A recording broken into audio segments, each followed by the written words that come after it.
Welcome back to another book club scope. Today we're going to be talking about chapter 3 of The Life-Giving Home by Sally and Sarah Clarkson. This book is written by a mother-daughter team, and it's all about making your home a place of belonging and becoming. And I've been so inspired from it. And we're going to be talking about how to make your home a place of welcome.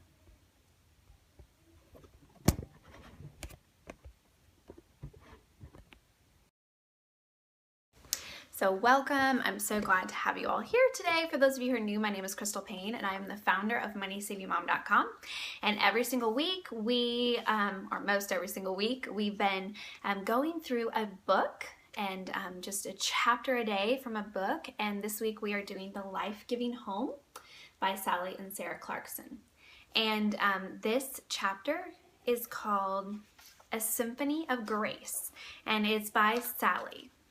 And it's just basically how to make your home a place of welcome.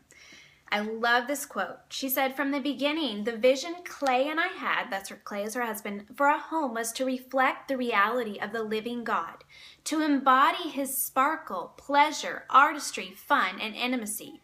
God's truth was to be taught, cherished, obeyed daily within the boundaries of our home. His love was to be the oxygen that each one of us breathe. Observing the words and life of Christ, I began to understand that a servant's heart would be required to adequately meet the needs of those who step through our doors. Whether those needs involve friendship, a place of rest, forgiveness and grace, guidance and instruction, a safe haven from the stresses of the world, or just a place to retreat from the mundane or the burdens of life. And this task began with a heart commitment to make home a holding place for all that is sacred, beautiful, valuable, and reflective of his reality." And then she says, "A home that says welcome opens hearts to real relationships. We want all who enter our little kingdom, family, friends, and guests, to know that they are welcome and cherished in this sacred place we call home." But then I thought this was really good. She said, "Clay and I and our children have experienced our share of heartbreak, sadness, and depression. Having a place where we can shut the door to the rest of the world, where we can be ourselves, wail together, make mistakes, and live through seasons of growth has been a grace to us. The closed door allows us to work on our inadequacies, our limitations, our personal struggles without the eyes of the public viewing our personal lives. Since much of my life as a writer and speaker is public, making sure the door to home is closed to the judgment and influences of the world has been a profound commitment I make on behalf of my family." She said, "Early in my adult life, I realized that what I had read, listened to, and stored inside my mind was what I would draw from in my daily interactions with all people.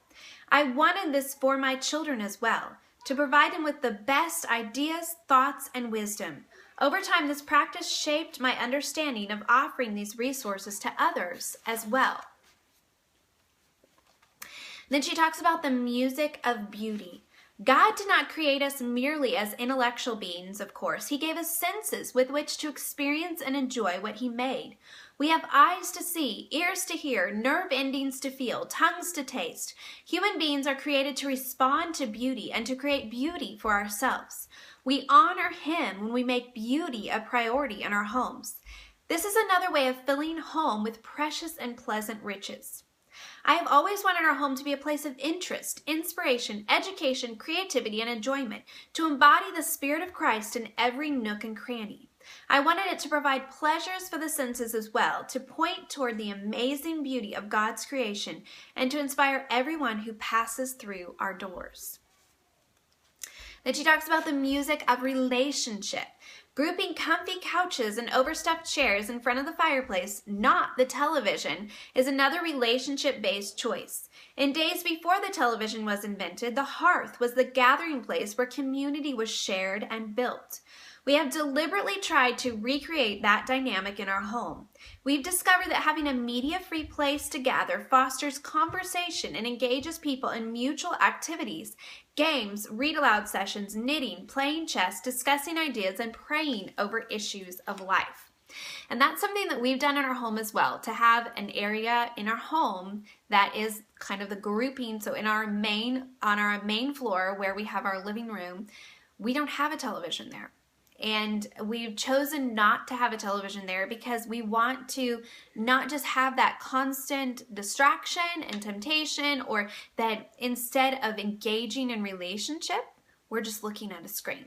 And I'm not saying that if you have a television in your living room that there's something wrong with that, but it's just something to think about, because I feel like, do we lack the depth of conversation and the depth of community? Because when we get together, there's a screen that's just on and playing, and we're all kind of paying attention to that versus paying attention to each other. And so what can you do to foster the relationships that are media free, that you can not have the focal point of your living room or your gathering place be the television? It's just something to think about. And then I want to close with this quote. She said, "I hope you will be encouraged that wherever you are, whatever you're dwelling, to become an artist of life who provides a place of life for all who come to see you." So how can you be an artist? How can you make your home a place of art, a place of creativity, a place of connection? That's going to look different for every single person. And for me, because I'm more of a minimalist, I know that simple, keeping it very simple, but at the same time allowing my children space for them to be creative. So allowing them space to be able to lay out all their Legos or lay out all their art stuff or lay out all whatever and really create and have fun.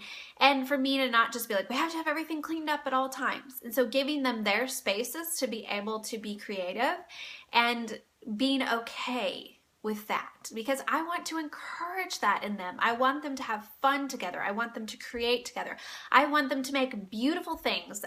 I want them to create things that, engineer, like with Legos. My daughter Catherine, who's 11, she's all into Lego puzzle boxes. And to create those, it's all these levers and mechanisms, and it's such a good thing. It takes a lot of space. She has to spread out and have all her stuff.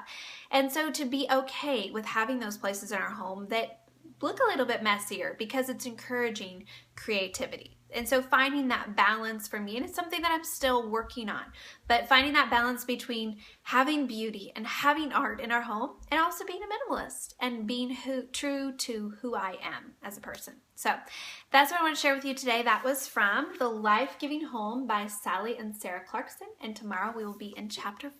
So have a wonderful day, and I will talk to you tomorrow.